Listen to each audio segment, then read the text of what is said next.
Breaking news, Florida. This story is reported by The Guardian. It's about a U.S. citizen. He's 18 years old, and his arrest, and with his mother and friends in a car. The arrest takes place in northern Palm Beach County, and it was on May the 2nd. This is reported in The Guardian now.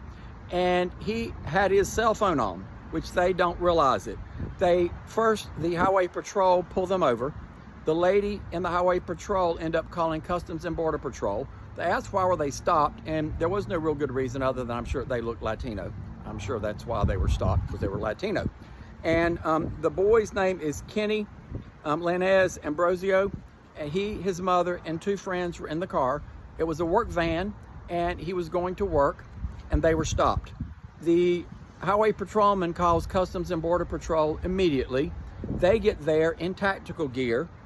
They end up being basically brutalized by the Customs and Border Patrol agents. They put one of the boys in a chokehold for no reason other than they could do it. They put another one, they used a stun gun on him and laughed about it. They tell them, you have no rights here. You got no rights here, amigo, brother. And so they later are heard on the video bragging and making light of the arrest, calling the stun gun use funny. And then they were bragging about, and they said, you can smell that $30,000 bonus. All they could talk about also was the $30,000 bonus. So again, because they're driven by quotas under Trump and Stephen Miller to get bodies, they don't care. Again, and he's telling them again that he's a U.S. citizen.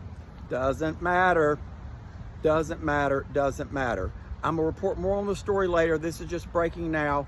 And this took place in North Palm Beach, May the 2nd. It's being reported in The Guardian now. The video I believe is on YouTube to show it all. This is the way U.S. citizens and others are treated in the United States. This is not right. This is what Customs and Border Patrol and ICE are doing. They're violating people's rights, and it has to be stopped.